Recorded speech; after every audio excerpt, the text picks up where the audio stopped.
Haleluya, senang melihat kita semua ada di sini, amin. Semuanya karena kasih karunia Allah, semuanya karena kebaikan Tuhan. Yuk kita satukan hati. Bapa Surgawi, kami bersyukur untuk hari ini karena Engkau ada di antara kami. This is the house Tuhan yang Kau sukai, karena dialah rumah kediaman-Mu. Dan kami tahu Bapa, ketika Engkau memerintah di tempat ini, sesuatu yang baik, hal yang luar biasa sedang Kau berikan kepada kami semuanya. Khususnya adalah pikiran-Mu, hatimu, kehendak-Mu sedang Kau impartasikan kepada kami. Terima kasih Bapa, kami buka hati, biarlah pengurapan-Mu mengajar kami pada pagi hari ini. Di dalam nama Tuhan Yesus kami mengucap syukur. Haleluya. Amin. Haleluya. Oke, tidak berpanjang-panjang. Mari saudara, kita akan mulai firman pagi hari ini. Hari ini saudara, kita akan bicara tentang be strong to raise a generation. Ya, amin saudara. Karena kita tahu bulan inilah bulan generasi. Dan kita sudah diajar oleh minggu demi minggu tentang generasi ini. Dan terakhir saya akan tutup dengan be strong to raise a generation. Kita semua dipanggil oleh Tuhan untuk membangkitkan generasi saudara. Jadi bukan hanya pastor, bukan hanya para pemimpin di tempat ini, tetapi setiap kita yang percaya kepada Tuhan Yesus dipanggil untuk membangkitkan generasi. Katakan amin. Katakan kiri kanan, kamu dipanggil. Amin saudara. Now, gimana saudara, kita tahu hari-hari ini kita tahu akan ada terus kegerakan demi kegerakan menjelang Yesus datang kedua kali. Kita akan masuk ke dalam the last movement sebelum Yesus datang kedua kali. Makanya kita ada tadi RGLM yang akan kita adakan di bulan Februari. Saudara, please ikut semuanya. Karena kita akan terlibat di dalam kegerakan di akhir zaman ini. Sekali lagi katakan amin. Anda exciting? Karena kita dipilih oleh Tuhan saudara untuk terlibat di dalam kegerakan di akhir zaman ini saudara. Oleh karena itu kita dipanggil Tuhan untuk membangkitkan generasi. Dan generasi ini saudara ada di hatinya Tuhan. Dan Tuhan ingin generasi yang seperti apa yang akan harus kita bangkitkan saudara. Mari kita buka dalam Kejadian 1 ayat 26 sampai dengan 28.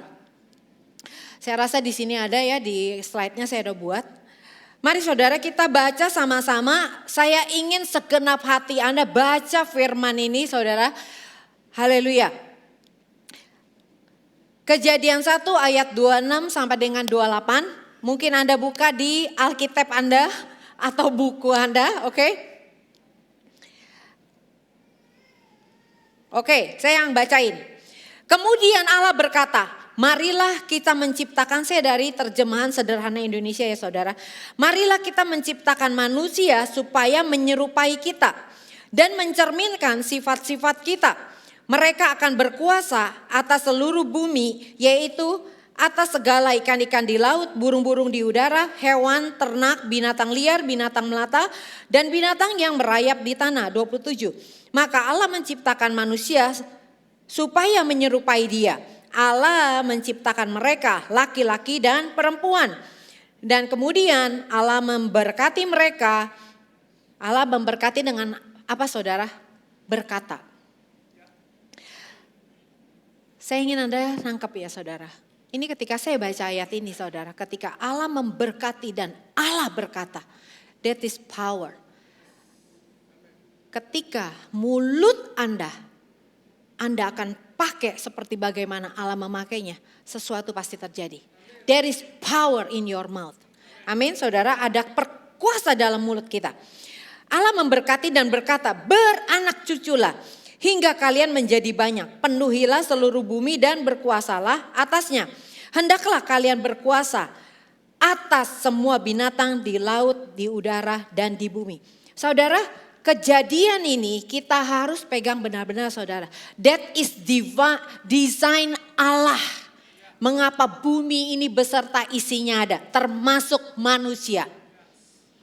Anda selalu berpikir, kita selalu juga berpikir untuk menciptakan sesuatu, berarti kita harus punya desain. Betul gak saudara?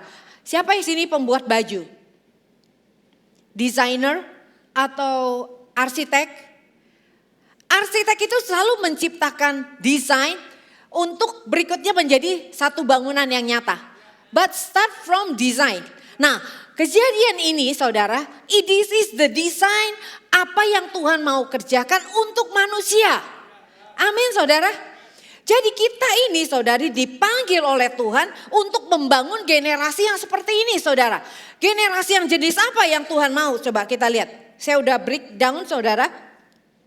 Yaitu generasi satu. Kita dibuat serupa segambar dengan Kristus. Itu yang Tuhan ingini. Desain awal Allah menginginkan manusia itu serupa segambar dengan Allah. Yaitu saudara bukan tentang fisik.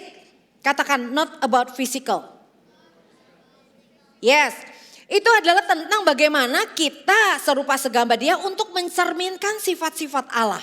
Kita mencerminkan pikirannya Allah. Kita mencerminkan karakternya Allah. Kita mencerminkan kehendaknya Allah.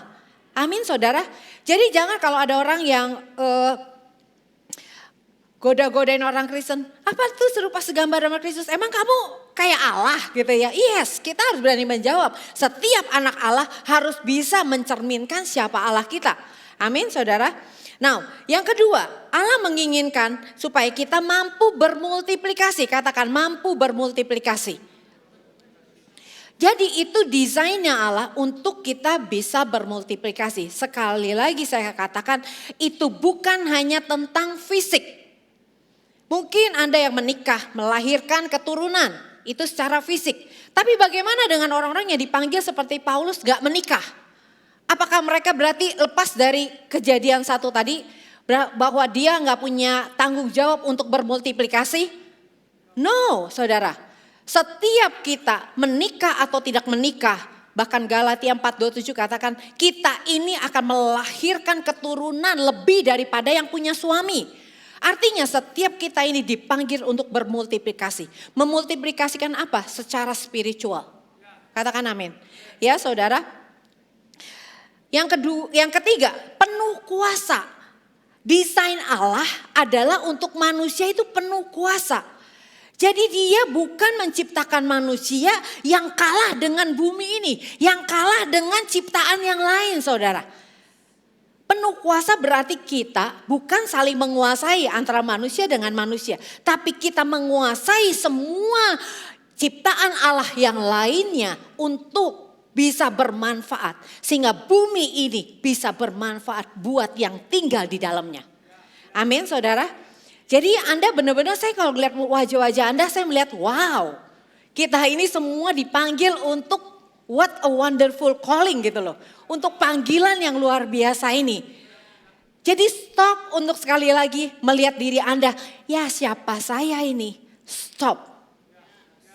Karena itu mendukakan hati Tuhan. Karena itu Anda benar-benar membuat Anda tidak berjalan sebagaimana apa yang Allah kehendaki. Doa Yesus adalah not my will but your will be done. On earth as it is. Di bumi ini dia maunya menjalankan kehendak Bapaknya. Nah ini kita udah dibukain. Desain awal Allah adalah seperti ini saudara. Kita akan menciptakan generasi yang serupa segambar dengan Kristus. Yang kedua kita akan bermultiplikasi. Yang ketiga kita akan create generasi yang penuh kuasa. Katakan amin saudara. Oke. Dan Anda mesti lihat bahwa perspektif Allah, cara pandang Allah itu selalu dalam dimensi roh. Bukan tentang natural. Ketika kita berkata seperti ini saudara, mulailah berpikir secara rohani. Mulailah berpikir dari apa yang Allah miliki. Desain awal itu berasal dari Allah. Nah untuk kita bisa menggenapi desainnya Allah, makanya tidak ada yang bisa kita lakukan jika kita tidak terhubung dengan Allah sendiri. Karena dari Allah, bersama dengan Allah dan bagi Dialah kemuliaan.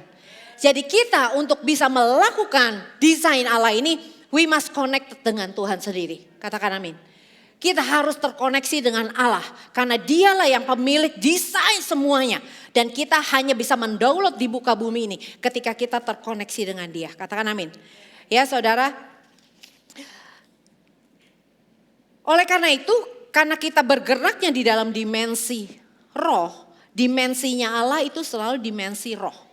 Kerajaan Allah itu bukan kerajaan yang nyata fakta. Tapi kerajaan Allah itu kerajaan Allah di dalam dunia roh. Katakan amin. Ya, oleh karena itu untuk kita bisa melakukan ini saudara, we need strong. Kita butuh kuat rohnya. Kita butuh strong spirit. Kita butuh roh yang kuat. Amin saudara. Nah jadi untuk hari ini saya kasih dari kata kuat pakai bahasa Inggris strong ya saudara ya. Saya akan khotbah dari STRONG. Berarti kita pulangnya ntar jam 3. Oke? Oke. Semuanya udah tegang. Waduh Priscilla jam 3 lapar dong. Oke. Nah ya saudara. Jadi kita butuh roh yang kuat ya. Nah oleh karena itu saya akan bahas ini. Strong. Kita harus katakan strong. Kuat. Ya, yang ngomong yang depan doang, yang belakang kayaknya kurang strong. Coba 1, 2, 3, strong, kuat, strong, kuat. Amin.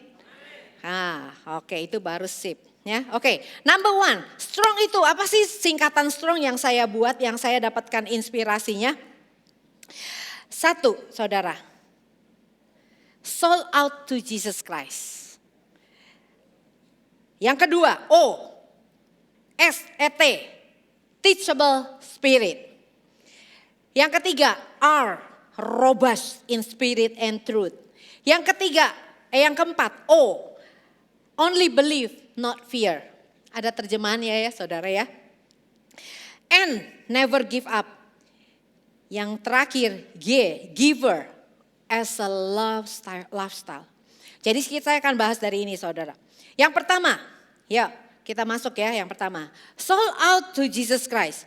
Setiap orang yang mau bisa melahirkan keturunan atau membangkitkan generasi ini saudara. Dia perlu sold out to Jesus Christ. Dia benar-benar perlu sadar bahwa dia sudah terjual habis untuk Yesus. Enggak ada lagi bagian untuk dunia ini atau siapapun. Tapi kita benar-benar sepenuhnya menjadi milik kepunyaannya Tuhan. Kita benar-benar terjual habis. Coba kita lihat definisinya yang saya berikan. Sold out to Jesus Christ. Anda bisa baca? 1, 2, 3. Penyerahan total seluruh keberadaan kita, tujuan, rencana, kehendak kepada Yesus Kristus sebagai Tuhan, Raja, dan suami kita. Sehingga dia yang memiliki dominasi dan otoritas sepenuhnya atas kehidupan kita dan keluarga agar tujuan ilahi Tuhan terjadi dalam hidup kita. This is sold out to Jesus. Berarti kita benar-benar totally menyerah total kepada Tuhan semua keberadaan kita. Jadi hidup kita lagi saudara harusnya mulai kita belajar untuk menyerahkan kehendak kita kepada Tuhan. Pikiran kita mulai kita belajar untuk memperbaharuinya. Karena seperti tadi desain awal dari Tuhan. Pelaksanaannya pun justru harus mengikuti sang pemilik desain. Oleh karena itu kita perlu berserah total kepada dia. Amin saudara. Nah di dalam sold out to Jesus ini saudara ada 4 hal yang perlu kita lihat. 1, bahwa kita pastikan bahwa kita udah lahir baru. Ya, lahir baru sekali lagi saya gak bosan untuk di balik papan. Bahwa keselamatan kita dimulai dari Anda menerima pekerjaan Yesus di kayu salib. Dan menerima Yesus sebagai Tuhan dan Juru Selamat. Sehingga kita dipindahkan, kita dilepaskan dari kegelapan masuk dalam kerajaan yang kasih. Kita telah benar-benar memiliki roh yang baru. Kita bukan lagi dimiliki oleh dosa, tapi kita dimiliki oleh Allah. Amin saudara. Yang pertama itu pastikan Anda lahir baru. Jadi kalau Anda ditanya kamu udah selamat belum? Pasti jawabnya gini, saya sudah dibaptis. Yes, baptis itu tandanya Anda benar-benar bertindak dengan iman bahwa Anda telah lahir baru. Tapi tanda-tanda orang lahir baru, dia pasti ada perubahan hidup. Dia pasti akan ada transformasi hidup. Yang dulu dia suka dosa, dia udah gak suka dosa lagi. Dia pasti kalau ketemu dosa dia benci. Aduh gue gak mau dosa. Bisa jatuh gak? Yes bisa jatuh. Tapi kalau jatuh terus saudara, berarti Anda suka sama dosanya. Beda antara jatuh dalam dosa dengan menyukai tinggal di dalam dosa. Kalau kita jatuh dalam dosa pasti kita akan bilang, aduh Tuhan saya gak mau jatuh lagi. Saya benci Tuhan untuk jatuh ini Tuhan. Tolong saya. Dia pasti akan berseru terus untuk dilepaskan dari kejatuhannya ini. Dan dia pasti akan minta tolong Roh Kudus, tolong Roh Kudus. Aku gak mau jatuh lagi.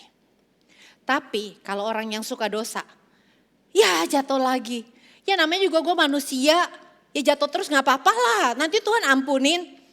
Kalau Anda pasti ngomong gitu berarti you love in sin. Bisa ya bedain ya, tahu ya saudara, Anda menyukai dosa atau Anda tinggal dalam dosa. Amin. Ya, yang kedua, kita harus kalau udah sold out to Jesus, kita harus sadar bahwa kita ini telah dibeli dengan harga yang mahal, lunas dibayar dengan darah Yesus. 1 Korintus 6 ayat katakan, kamu sudah dibayar lunas dengan harga yang mahal. Saya mau tahu saudara, kalau Anda penggemar berlian mahal gak? Mahal ya? Terus Anda beli nih, ya. Kalau berlian ini bisa punya kaki, ya, akankah dia akan lari dari pemiliknya? Gak bisa, saudara. Kalau kita beli berlian, pemiliknya akan simpen baik-baik karena ini mahal. Dia simpen baik-baik, dirawat, dipajang, bahkan dia banggain ke orang-orang. Gue kemarin baru beli berlian lu, 3 karat, gede banget kan, bagus ya, lihat sinarnya. Ngeri kan saudara? Di mata Allah, ngerti kan? Dia lihat kita, wow, it's so beautiful. Amin gak sih? Kalau Anda aja punya barang-barang yang berharga seperti tadi, let's say berlian yang gitu gede, Anda rawat, Anda lapin, Anda simpen di tempat yang luar biasa, lalu dipajang setiap ada orang, Anda juga apa sih pakai? Pakainya mungkin begini. Apalagi baru pertama kali milikin. Ngerti ya saudara? Nah, kita dibeli dengan harga yang mahal. Harusnya kita seperti berlian itu yang bangga ketika dipajangin sama pemiliknya. Tahu gak sih saudara? Anda gak punya lagi hak berkata, gua mau ini. Karena kita udah dibeli dengan harga mahal, kalau itu milik seseorang gak bagi bisa. Yang jadi milik itu bisa ngomong sama pemiliknya, I don't want that. Amin. Amin ya saudara ya. Yang ketiga, hidup bukan untuk diri sendiri lagi saudara. 2 Korintus 5 ayat 17 katakan. Karena Yesus sudah mati untuk kita, maka dia menginginkan setiap orang tidak hidup untuk dirinya sendiri lagi. Tapi hari ini kita mau jujur. Apakah kita udah melakukan ini? Jujur gak? Sering kan kita masih tetap mau hidup untuk diri kita sendiri. Sekalipun udah dikasih tahu, mungkin lewat khotbah, mungkin pada saat Anda baca firman, atau mungkin orang tiba-tiba bicara Anda tahu dan tahu, oh ini orang bicara atas dari Tuhan. Tapi tetap kita memilih apa yang kita mau.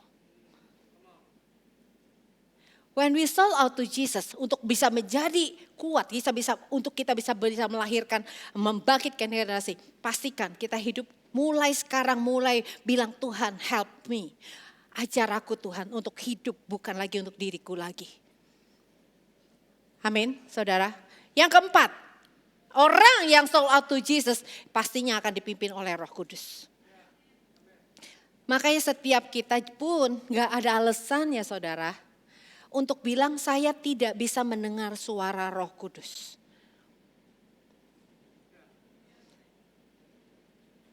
Karena gini saudara. Allah kita Allah yang berkata-kata, Allah yang berbicara. Dan dia gak pernah silent, dia gak pernah diam. Dia selalu memastikan bahwa kita ini selalu under his command. Kenapa kita selalu bilang gak bisa dengar suaranya? Berarti kita gak sadar bahwa kita ini adalah milik Tuhan.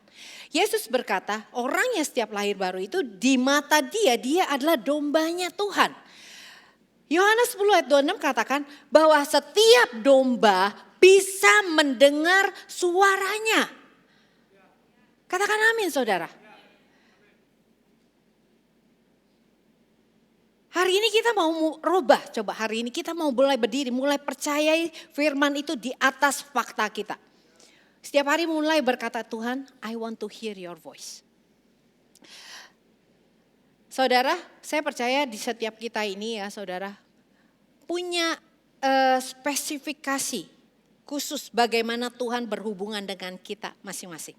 Termasuk cara Tuhan berbicara dengan kita. Ada yang lewat firman, ketika baca firman mudah sekali orang itu bisa menangkap. Oh ini firman ngomong gini saudara. Karena percaya itu Roh Kudus yang ngajar kita. Ada juga orang yang mendengar suara Tuhan. Tiba-tiba di dalam hatinya tuh kuat sekali. Dia bisa mendengar di dalam hati kecilnya. Kok saya digerakin begini, kok saya digerakin ya untuk ini gitu ya saudara. Tapi ada juga orang yang audible. Dia bisa dengar Tuhan seperti dia ngomong gitu ya. Yang terakhir Tuhan juga bicara dengan mimpi. Mimpi. Nah saya mau ingin saudara ajari untuk orang-orang yang bermimpi untuk Tuhan. Khususnya orang-orang tua. Yoel 2 bilang katakan orang-orang tua akan mendapat mimpi dari Tuhan. Nah caranya gimana saudara untuk kita bisa dapat mimpi dari Tuhan? Satu, Anda pada saat Anda mau tidur persiapkan diri Anda. Ingat loh saudara, Mazmur 127 Tuhan datang dalam tidur kita pada saat kita tidur tuh Tuhan datang. Karena kita orang yang dikasihi oleh Tuhan. Anda lihat dari Mazmur 127. Jadi Tuhan itu datang pada saat kita tidur. So waktu kita mau tidur we must prepare. Prepare-nya gimana saudara? Jangan kita mau tidur masih lihat handphone. Lihat reel, lihat film-film yang mengerikan. Pokoknya semua yang benar-benar keluar dari firman Tuhan. Setiap malam ketika Anda mau tidur saudara, prepare sekali lagi. Misalnya Anda mulai dengar musik worship. Musik worship sambil Anda worship. Ya, nah waktu Anda sedang mau tidur, mulai fokusin pikiran Anda kepada Tuhan. Gimana cara fokusinnya? Anda mulai bilang, thank you ya Tuhan. Kita terus terkoneksi dengan Tuhan dengan kata-katamu. Walaupun mulutmu gak ngomong tapi di dalam hatimu terus berkata kepada Tuhan. Tuhan, I need you. Aku tidur loh Tuhan di dalam hadirat-Mu. Aku tidur Tuhan bersama dengan. Terus Anda katakan sesuatu sampai Anda tidur. Saya percaya kalau orang yang dipanggil untuk bermimpi, dia akan bermimpi dari Tuhan. Yes. Anda coba praktekin. Kalau Anda yang selama ini sekarang insomnia, mulai praktekin itu. Sebelum tidur, Anda mulai prepare. Mau tidur, dengar worship sambil worship. Siapkan roh jiwa tubuh Anda untuk bertemu Tuhan pada saat kita tidur. Katakan amin. Amin saudara. Now, move. T, teachable spirit. Ya, untuk orang-orang, untuk kita bisa kuat, kita perlu memiliki teachable spirit saudara. Sebelum sampai situ, mungkin ada orang yang bertanya gini, gimana taunya kalau saya tuh udah berserah total sama Tuhan? Perlu kan? Tahu kan? Mau tahu nggak? Mau tahu nggak teman-teman? Oh ada. Oke, nggak apa-apa ya saya suka bercanda. Sebabnya supaya gak serius ya. Kita benar-benar ini ada Tuhan, di dalam ada Tuhan ada sukacita. Amin saudara. Nah, bagaimana kita taunya bahwa kita tuh sold out gitu ya, sold out to Jesus, saya percaya itu juga proses ya. Nah salah satunya tanda Anda sold out to Jesus, lihatlah pada saat Anda ada dalam ujian. Lihatlah pada saat Anda ada dalam tekanan. Lihatlah Anda pada saat mengalami tantangan. Kalau orang yang sold out to Jesus, dia gak bisa lari ke tempat lain. Dia pasti akan lari hanya ke tempat Tuhan. Dia akan lari mencari Tuhan. Dia akan lari kepada firman Tuhan. Dia akan lari kepada puasa. Tapi kalau orang yang belum sold out to Jesus, pasti dia akan cari yang lain-lain. Dia akan cari orang pintar, dia cari hal-hal lain yang di luar Tuhan. Dia cari hikmat dunia ini. Amin saudara. Jadi gimana caranya kita tahu? Yaitu pada saat Anda ada dalam tantangan. Apa yang Anda respon Anda gimana? Amin saudara. Ya itu tipsnya. Ya. Now next T. Teachable spirit. Amin saudara. What is teachable spirit? Apakah teachable spirit itu? Saya akan bacakan sikap hati yang memiliki hasrat untuk belajar dan diajar, yang mau mendengar pengajaran, teguran dan koreksi. memiliki niat untuk belajar setiap hari, merenungkan apa yang kita pelajari untuk mengetahui bagaimana menerapkannya. Jadi setiap minggu kita diajar, setiap minggu Anda dengar firman Tuhan. Kalau kita memiliki sikap hati yang mau belajar saudara, pasti kita akan belajar lagi. Kita akan ulang dengar YouTube-nya. Kita akan dengar ulang khotbahnya saudara. Kenapa? Kita mau bukan hanya dengar, tapi kita juga mau melakukannya. Kita mau bagaimana menerapkannya. Ya saudara, nah mungkin juga ketika kita memiliki teachable spirit, di sini saya katakan kita perlu terbuka dengan teguran dan koreksi. Jujur untuk kita ditegur dan dikoreksi itu gak gampang saudara. Amin. Kayak di sini kayaknya enggak deh, udah pada jalan di atas ini ya. Kalau saya sih masih agak susah, apalagi kalau suami tegurnya tegur saya nggak di dalam posisi yang saya lagi tepat, tidak di waktu yang tepat. Wah, amin saudara. Saya masih jalan di muka bumi saudara. Ya, menurut saya agak susah untuk ditegur dan dikoreksi, ya. Apalagi dengan kata-kata yang pedas, tajam, akurat, gitu ya saudara ya. Tapi di sini kita harus belajar. Untuk kita menerima pada saat kita mendengar teguran dan koreksi dari orang yang mengasihi kita. Dan kita mulai bawa kepada Tuhan, ingat saudara. Bukan hanya direnungi tapi kita harus bawa ke Tuhan. Tuhan kenapa Tuhan dia bisa ngomong gini? Karena banyak kali kita ditegur dan dikoreksi. Kita tidak menyadari kesalahannya. Karena itu udah sering kita lakukan. Dan kita tidak tahu bahwa apa yang kita lakukan that is not right. Itu tidak benar. Benar gak? Pernah gitu saudara? Misalnya contohnya, ketika Anda dari masa kecil, contoh saya aja lah, rumah saya tuh panjang sekali dulu waktu saya masih gadis, saya tinggalnya di kota, di Jakarta di kota, rumahnya panjang. Jadi kita udah biasa teriak-teriakan saudara.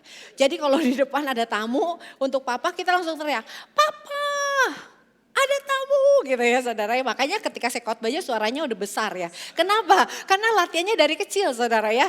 Untuk rumah yang panjang itu. Nah itu saya udah biasa. Jadi teriak-teriakan suara besar tuh udah terlatih dari kecil. Waktu saya menikah saudara. Itu Hendra dan keluarganya ngomongnya halus-halus saudara ya. Halus-halus kecil-kecil suaranya ya saudara. Jadi pada saat setelah menikah. Rumah kita kan gak lagi yang panjang 50 meter itu. Rumah kita cuman berapa meter sih? 20 meter tuh paling panjang ya saudara. Gak perlu teriak-teriakan. Tapi karena udah terlatih. Tanpa sadar suara saya itu pasti besar. Bisa bayangin ya ketawa ya saudara ya. Langsung dikoreksi dong. Bisa gak sih suaranya jangan gede-gede. Karena gak berasa. Karena udah terlatih suaranya besar. Awal-awal waduh struggle saya ngomong gitu. Lama-lama saya latih. Oke. Lama-lama saya bisa tahu sekarang. Kapan saya harus bicaranya pelan. Kapan saya harus bacotnya gede ya saudara ya. Jadi ada keuntungan. Amin. Kalau orangnya biasa suara kecil-kecil gak bisa suruh teriak gak bisa dia. Karena pita suaranya gak terlatih. Ya, amin saudara. Nah itu seperti itu saudara. Pada saat Anda seringkali gak sadar bahwa Anda salah dan ditegur pasti gak enak. Tapi kalau punya teachable spirit pasti kita akan tahu. Kita akan mau. Oke Tuhan, I want that. Amin. Oke. Nah ayatnya di teachable spirit saudara. Kita lihat. Di dalam Mazmur 119. Kalau Anda mau belajar tentang teachable spirit saudara, belajarlah dari Mazmur 119. Mazmur 119 itu mazmur yang benar-benar akan membuat kita memiliki hati yang mau diajar. Ya, makanya Daud itu sangat disukai Allah. Karena hati dia humble banget. Karena hati dia rendah sekali. Dia mau selalu diajar oleh Tuhan. Amin. Nah, Mazmur 19 ayat 34 katakan, "Buatlah aku mengerti." Lihat. Pemazmur berkata, buatlah aku mengerti, maka aku akan memegang Tauratmu. Aku hendak memeliharanya dengan segenap hati. Tapi kalau di Amplified Bible ada yang lebih indahnya saudara. Give me understanding, dalam kurung dia beri a teachable heart and the ability to learn. Jadi untuk kita teachable spirit kita juga perlu minta sama Tuhan. And the ability to learn, kemampuan untuk belajar. Itu kita bisa minta dari Tuhan, saudara. Jadi makanya kenapa kita perlu itu? Teachable spirit, why it's very important. Kenapa itu sangat penting, saudara, teachable spirit itu? Oke, kita lihat sekarang. Pentingnya teachable spirit ya, saudara. Kita lihat. Yang pertama. Oke, kita lihat satu. Itu aktivasi kerendahan hati. Setiap orang yang lahir baru, itu Anda bersatu dengan roh Yesus. Katakan bersatu. Makanya Yohanes 15 itu sangat-sangat cocok buat kita. Yesus pokok dan kita carangnya. Tuhan ingin kasih tahu bahwa ketika kita lahir baru, kita itu satu dengan Tuhan. Amin, saudara. Jadi kita ketika lahir baru, Roh Kudus tinggal di dalam kita. Efesus 1 ayat 13 katakan setiap orang percaya yang percaya ke Injil keselamatan, Roh Kudus diberikan kepada kita. Diberikan tinggal di dalam kita. Makanya kita disebut adalah bait Allah. Kita disebut rumahnya Allah. Nah, ketika Roh Kudus datang ke dalam kita, dalam hidup kita, saudara, dia bukan datang dengan tangan kosong. Ingat loh, Roh Kudus juga aktif di dalam penciptaan Allah. Roh Kudus aktif selalu di dalam, selama bumi ini ada, dia selalu bekerja sama dengan Tuhan Yesus dan Allah Bapa. Nah, sekarang dia porsinya untuk tinggal di dalam kita. Ketika dia datang ke dalam kita, saudara, waktu kita satu dengan Yesus, saudara, maka dikatakan kita bisa menghasilkan buah roh. Salah satu buah rohnya adalah kelemah lembutan. Ya, ini bicara tentang kelemah lembutan, kerendahan hati. Nah, pada saat kita mulai bilang sama Tuhan, Tuhan, I want to be teach. Aku mau Tuhan diajar oleh Engkau. Aku mau Tuhan memiliki roh yang bisa belajar. Berikan aku Tuhan. Nah, waktu kita berkata gitu, kita sebenarnya sedang mengaktifasi kelemah lembutan. Kita sedang mengaktifasi kerendahan hati. Tuhan membenci orang yang sombong. Katakan amin. Tapi orang sombong biasanya gak merasa sombong.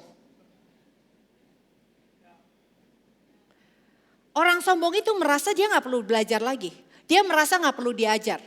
Orang sombong itu selalu merasa dia udah hebat. Bahkan lebih hebat dari Tuhan. Gimana kok kita tahu kita lebih hebat dari Tuhan? Sombong dari Tuhan. Tuhan, kita kalau doa kadang-kadang ngajarin Tuhan. Tuhan mestinya begini dong. Tuhan mestinya begitu dong ya. Benar gak ada? Pernah gak begitu? Saya dulu pernah, saudara.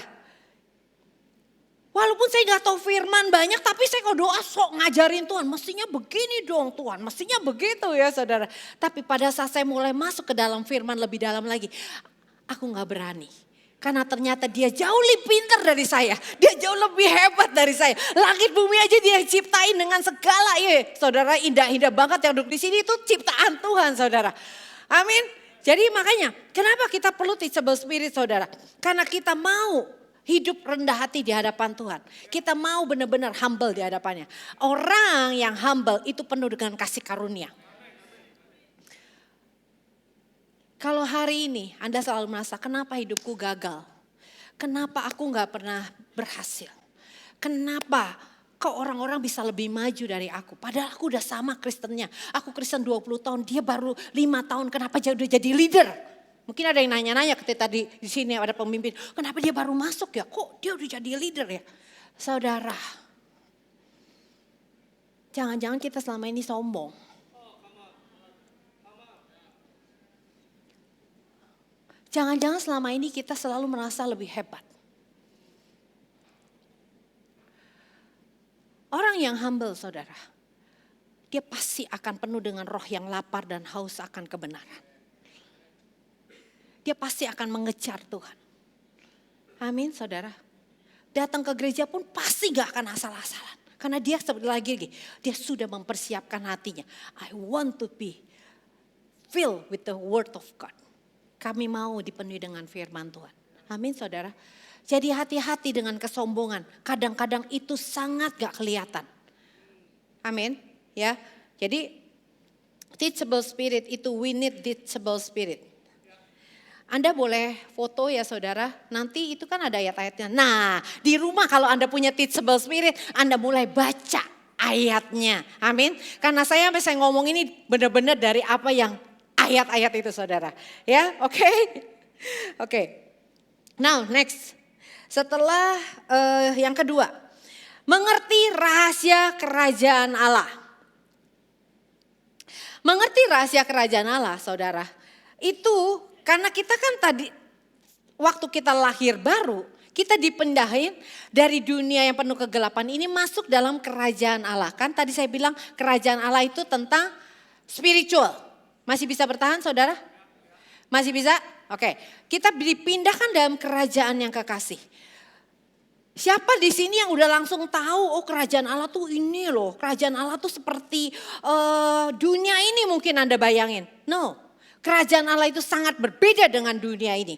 Nah oleh karena itu kita perlu belajar. Kita juga bahkan gak tahu sebagai ciptaan baru tuh hidupnya harusnya kayak seperti apa. Gak tahu saudara. Amin. Makanya ketika kita banyak lihat di gereja, di Kristen udah berpuluh-puluh tahun, dia tetap gak pernah berubah. Apa yang Anda nggak tahu, Anda tidak bisa menjadi seperti apa yang Anda tidak tahu. Ulang. Ketika Anda tidak tahu, maka Anda tidak bisa hidup apa yang Anda tidak tahu itu. Amin. Nah, kenapa di gereja banyak berkumpul orang yang udah lama Kristennya tetap gak mengalami perubahan. Karena dia gak tahu bagaimana hidup sebagai anak Allah. Dia gak tahu bagaimana hidup sebagai ciptaan baru, gak tahu gimana. Amin. Oleh karena itu kita perlu diajar. Nah di gereja ini selalu tersedia kelas-kelas saudara. Mulai ikut, jangan malu. Saya udah Kristen dulu di gereja lama, mungkin karena di sini ada banyak juga pindah. Oh di gereja lama saya udah masuk lagi. Karena firman Tuhan diajar berkali-kali, mungkin pada saat ke-10 kali Anda menerima revelation. Amin saudara. Jadi makanya itu, oleh karena itu kita perlu banget ya. Untuk kita mengerti rahasia kerajaan Allah, kita perlu hati yang mau diajar. Katakan amin. Yang ketiga. Adalah kehendak Allah untuk setiap kita dipenuhi dengan hikmat. Saya tadi Pastor Daniel udah ngomong juga tentang hikmat. Kita perlu hikmat untuk menguasai dunia ini. Kita perlu hikmat untuk membangkitkan generasi. Kita dulu ya, papa mama saya,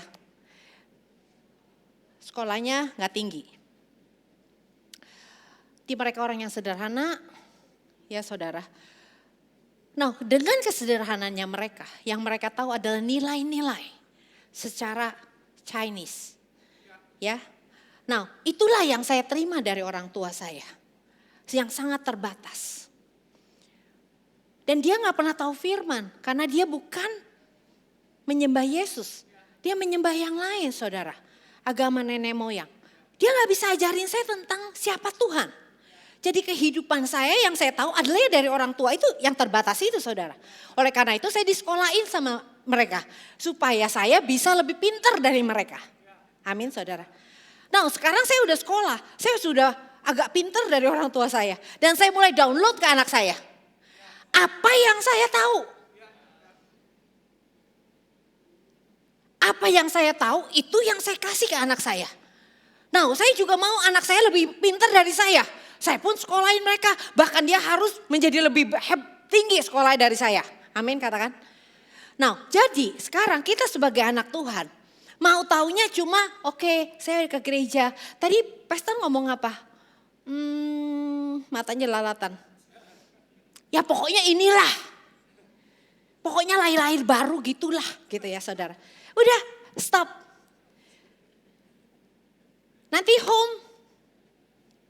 Apa yang ibu dapatkan? Aduh gak tahu ya. Saya gak ngerti, dia ngomongnya tinggi banget. Saya gak nangkep. Terus ditanya dong sama ketua home-nya, udah dengar khotbahnya ulang belum? Udah gak ada waktu, Pak gak ada waktu. Anda tahu? You show apa yang Anda tunjukkan. Bahwa Anda gak punya teachable spirit. Anda gak punya teachable spirit. Di kerajaan Allah butuh orang-orang yang mau diajar terus. Butuh orang yang punya hikmat. Tadi kami berdua ngobrol sama Pak James waktu naik lotek. Saya lihat dong di sini mallnya luar biasa seperti Jakarta dan pengunjungnya banyak. Itu banyak sekali dari tetangga-tetangga seberang penuh di tempat ini ya. Banyak ya, kok siang-siang juga ya. Semua dengan berpakaiannya berbeda dari kita ya saudara ya. Terus saya bilang sama Pak James, kita perlu banyak doain Balikpapan. Kita harus doain Balikpapan supaya tidak menjadi kota yang agamawi. Lalu Pak James bilang, mereka pada beli tanah-tanah yang sepertinya di pojok-pojok kali ya, yang gak begitu laku. Mereka beli dan mereka bangun kota sendiri. Anda lihat gak tantangan Anda ke depan? Kota ini, Kalimantan ini. Apalagi dengan adanya IKN nanti. Kalau Anda gak berjaga-jaga, kalau kita sebagai anak Tuhan gak berjaga-jaga, generasi kita akan dicuri oleh musuh. Jangan Anda ngelihat orang-orang yang ini, kita harus punya belas kasihan untuk mereka. Supaya mereka pun boleh diselamatkan. Tapi kita gak bisa diem. Kenapa kita gak mulai juga untuk bangun sesuatu? Kita butuh hikmat untuk membangun kota saudara. Kita butuh hikmat untuk bisa extend Balikpapan ini. Sekalipun sekarang pemerintah udah bilang IKN. Tetapi kalau kita sebagai anak Tuhan gak punya hikmat, gak punya revelation dari Tuhan, kita akan terus begini, bahkan kita akan ditindas habis. Anda akan menjadi minoritas selama-lamanya. Jangan main-main saudara. Ini kota benar-benar kota bagus sebenarnya. Tapi kalau anak Tuhan gak mau bergerak, gak mau berdoa untuk kotanya, jangan menyesal nanti ketika Anda melihat, ya ternyata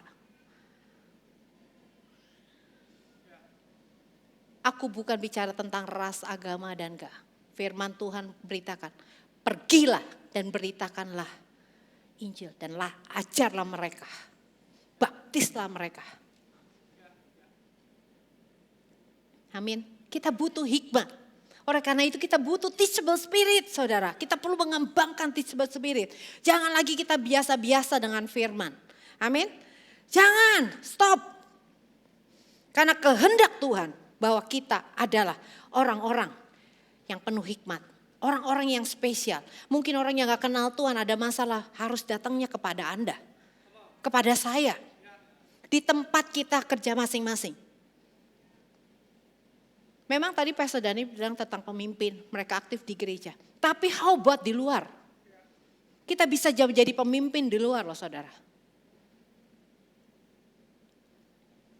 Gimana kita bisa menjadi influential? Kita bisa berdampak saat kita gak tahu apa-apa. We need something saudara. We need wisdom from God. Kita bisa seperti Salomo. Salomo pun diminta sama Tuhan Shema. Ketika dia bilang Tuhan tanya, Salomo kamu mau apa? Salomo tidak minta kekayaan. Tapi berikan aku hikmat. Hikmat kalau dalam bahasa aslinya dikasih sama Tuhan adalah Shema. Hati yang mendengar. Hati yang mau diajar. This is urgent saudara. Untuk kita benar-benar tenggelam di dalam hikmatnya Tuhan. Karena dunia ini membutuhkan kita. Katakan dunia membutuhkan saya. Ya cuma depan doang ya. Coba belah sini. Dunia membutuhkan saya. Nah sekarang sebelah sini coba. Kencengan mana? 1, 2, 3. Dunia membutuhkan saya. Mantap.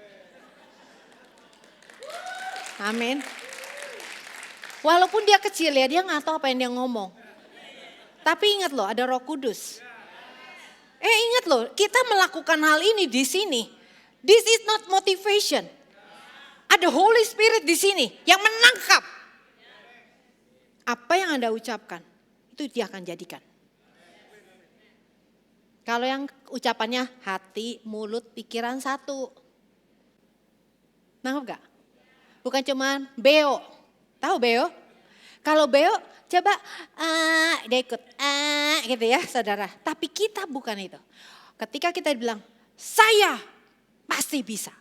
Itu harus hati, pikiran, mulut tuh satu. Bukan mulut doang. Amin. Masih bisa tahan? Wow, tinggal 4 menit lagi, puji Tuhan. Oke, ya. Jadi mari kita buka 1 Korintus 1. Nah sekarang ini buka Alkitabnya. Jujur di ini gak ada, di slide gak ada. Saya mau Anda benar-benar lihat di sini. Sebentar ya. Kita buka 1 Korintus 1 ayat 23 sampai 27. Ini saya benar-benar mau Anda baca dengan keluar dari zona nyaman Anda. Amin. Oke, ayat yang ke-23.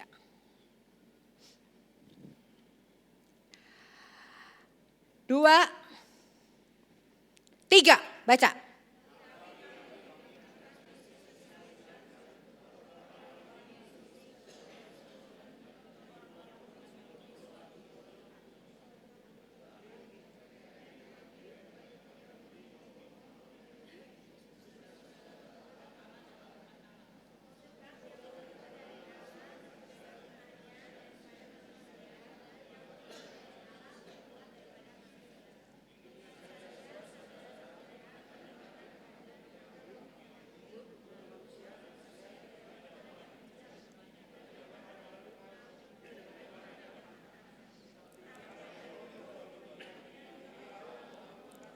Haleluya. Amin.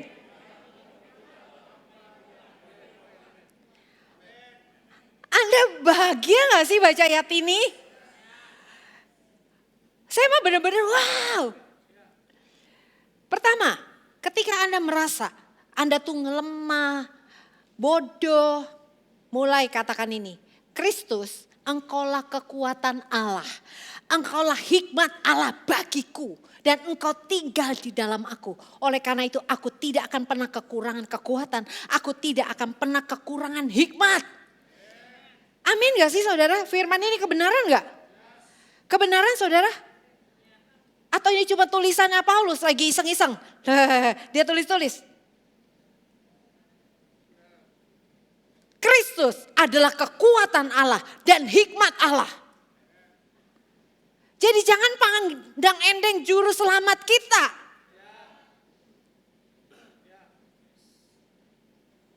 Terus dia bilang lagi, ingat saja saudara-saudara bagaimana keadaan kamu. Apa?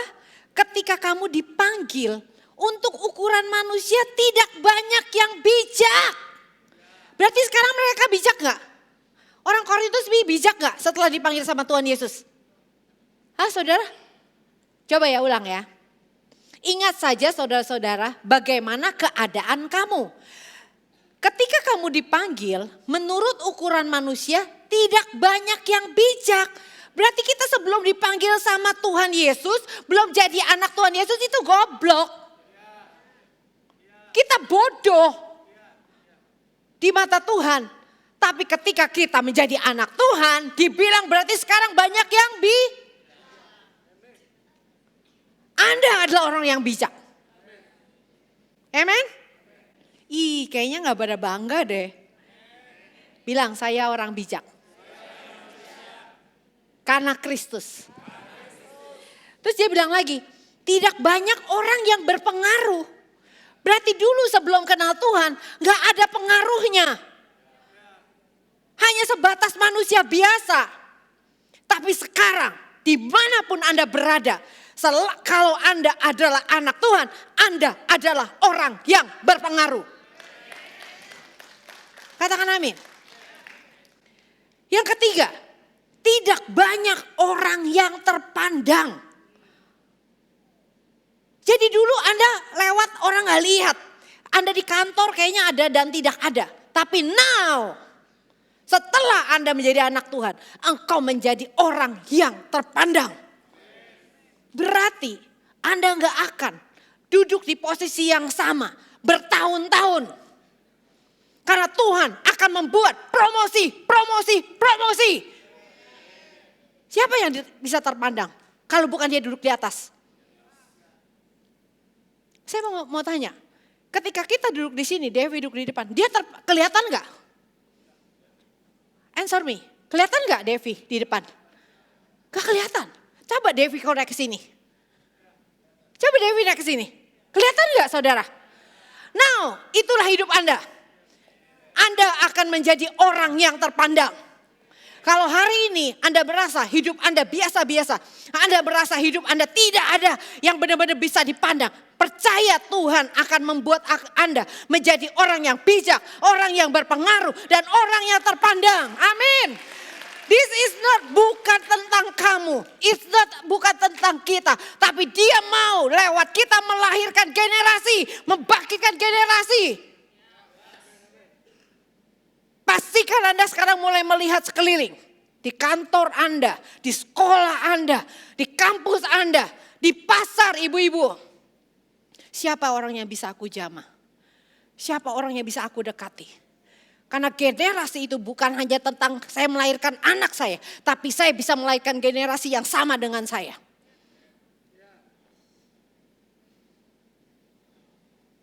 Stop masa bodoh. Bertobat kita dari masa bodoh. Allah memanggil kita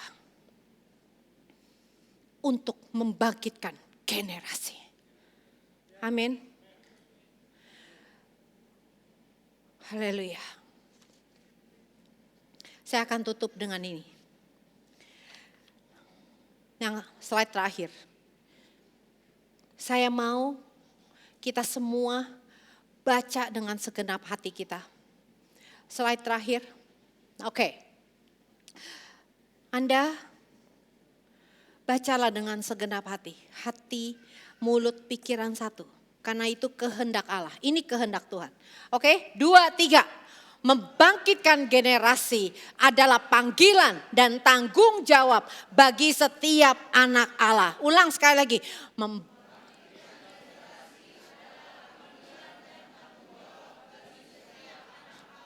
Amin, tepuk tangan buat Tuhan Yesus.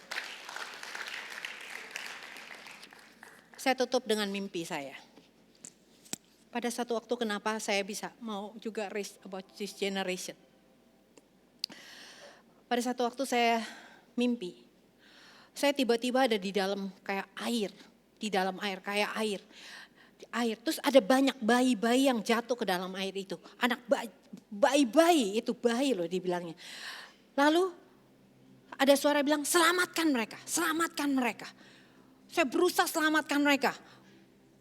Tapi ternyata tiba-tiba saya udah ada di atas kayak pantai saudara, pantai. Di pantai itu ada berjejeran bayi-bayi saudara.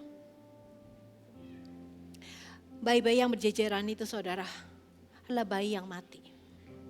Yang gak kuat, yang ada di dalam badai kehidupan, di dalam laut kehidupan itu saudara. Dan saat itu saya ketemu sama yang paling dekat dengan saya. Saya lihat dia, ini bayi memang rada besar. Ya mungkin umurnya udah sekitar 8 bulanan.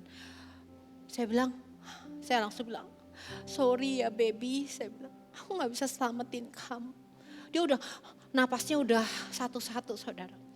Kamu pulang ya ke Tuhan Yesus ya. Saya gak bisa. Akhirnya saya doain bayi itu. Saya serahkan dia ke Tuhan Yesus. Lalu saya lihat ke bayi berikutnya, oh ternyata semua udah meninggal. Saya tanya Tuhan, saya bangun. Saya bilang Tuhan, what does it mean? This is about generation saudara. Kalau kita gak bangkit, gak kuat, itu akan ada banyak generasi yang mati. Bayi-bayi itu bicara generasi saudara. Mereka gak kuat dalam badai kehidupan ini. Firman Tuhan udah jelas berkata, menjelang kedatangan Yesus yang kedua kali. Anda jangan percaya, oh hidup tahun depan lebih enak, lebih bagus. Enggak, firman Tuhan udah jelas berkata, itu akan semakin sulit. Yang gelap akan semakin gelap. Firman Tuhan juga yang kata, yang jahat akan semakin jahat. Siapa yang mau Tuhan utus untuk kita membangkitkan generasi? Jangan Anda lihat, oke, anak saya harus selamatin. How about sekeliling kita? Tuhan memanggil kita. Untuk kita seperti tadi, Eka bilang, kalau kita mau mendidik anak takut, kita harus takut akan Tuhan. Baru bisa kita membangun generasi yang takut akan Tuhan. Akankah Anda hari ini berani berkata sama Tuhan, Tuhan, aku mau ambil tanggung jawab ini. Perlengkapi aku. Karena Tuhan adalah Bapa yang baik. Dia adalah Allah yang setia. Dia tidak akan mengutus orang kalau dia tidak memperlengkapinya. Kembali lagi kepada respon kita semuanya. Do you want it? Apakah Anda mau ikutin kehendak Tuhan?